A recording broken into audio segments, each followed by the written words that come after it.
Everyone, welcome back to my YouTube channel. कैसे हम सभी लोग, स्वागत है आपका मेरे यूट्यूब चैनल के एक नए वीडियो पर। आप लोग तो जानते हैं कि स्नैपी गर्ल काफ़ी दिनों से अपने ससुराल के वाद विवादों में रही, ये बात तो सभी लोग जानते हैं। सपना इस वजह से अपने मायके भी आ चुकी थी क्योंकि सपना के पति दोनों खो चुके थे। सपना के दोनों पति इस दुनिया में नहीं रहे थे। इस वजह से सपना ससुराल वालों ने बहुत ज़्यादा परेशान कर रखा था उसे। इस वजह से वो अपने मायके आ चुकी थी।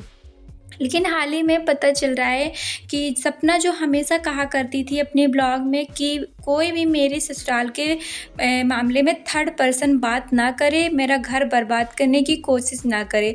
लेकिन फाइनली वो लोग जो थे वो उस चीज़ में तो कामयाब हो चुके हैं। सपना अपने मायके भी चली जा चुकी हैं।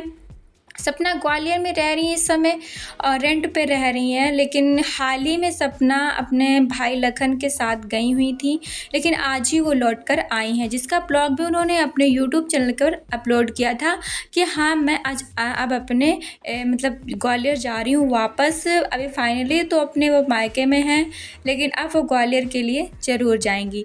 तो आप लोग तो जानते हैं कि सपना जिस वजह से बहुत ज़्यादा परेशान हो चुकी थी, इसलिए वह मायके चली गई थी।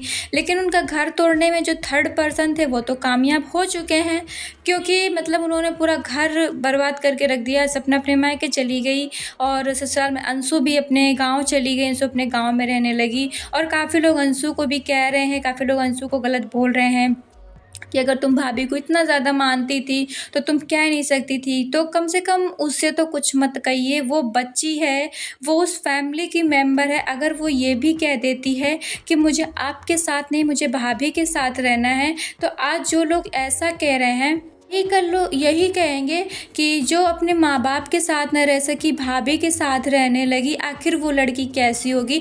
तो कम से कम वो बच्ची है, उसे तो कुछ मत कहिए, क्योंकि वो उस फैमिली की मेंबर है, उसे उसके हिसाब से काम करना पड़ेगा। और अंशु ने जो ब्लॉग अपलोड किया है, अपना लास्ट ब्लॉग जो डाला था, उस ब्लॉग में अंशु की आंखों से मतलब साफ आंसू दिखाई दे रहे थे। लेकिन वो इतनी स्ट्रॉन्ग है, इतनी स्ट्रॉन्ग तरीके से खड़ी हुई है, ये लोगों को नहीं दिख रहा है। इतनी छोटी सी उम्र में इतनी ज़्यादा बहादुरी का काम कर रही है, सब कुछ सह रही है। अपनी भाभी से बहुत ज़्यादा प्यार करती थी अंशु, जब तक थी। अंशु ने पूरे घर को बांध रखा था, तो कम से कम उसे बुरा भला तो मत कहिए। बाकी क्या सच है क्या नहीं सच है, और ससुराल वालों का ये कहना है कि हाँ, कर्मा लौट कर ज़रूर आता है। तो ठीक है, जो उसने किया है मेरे बेटों के साथ तो उसके बेटियों के साथ ज़रूर लौट के आएगा।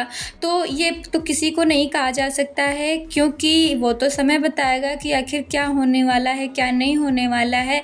अगर सपना ने गलत किया है या फिर उनके ससुराल वालों ने गलत किया है, तो उसका एक ना एक दिन तो उन्हें भुगतान करना ही होगा। क्योंकि अभी किसी के बारे में कुछ कह पाना तो मुश्किल है, क्योंकि जो दिख रहा है कभी कभी वो सच नहीं होता है, और जो सच होता है वो कभी कभी दिखता नहीं है। इसलिए किसी एक पर्सन को नहीं कहा जा सकता है कि क्या हो रहा है क्या नहीं हो रहा है।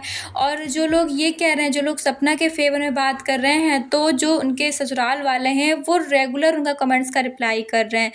लेकिन जो सपना के हित के लिए बोल रहे हैं, उनकी वो कमेंट्स सिर्फ तुरंत डिलीट कर देते हैं। लेकिन जो सास ससुर के पक्ष में ब्लॉगर्स बोल रहे हैं, या फिर रिएक्शंस वाले बोल रहे हैं, या फिर उनके फैंस बोल रहे हैं, उनकी कमेंट्स को वो हमेशा रिप्लाई करते हैं। जो उनके खिलाफ नहीं बोलता है उनका तो रिप्लाई करते हैं, और जो उनके खिलाफ बोलता है उसकी कमेंट्स ही डिलीट कर देते हैं। तो इससे क्या मतलब पड़ता है, इससे क्या मतलब समझ में आ रहा है कि कौन गलत है कौन नहीं गलत है। बाकी कुछ भी कह पाना भी मुश्किल है।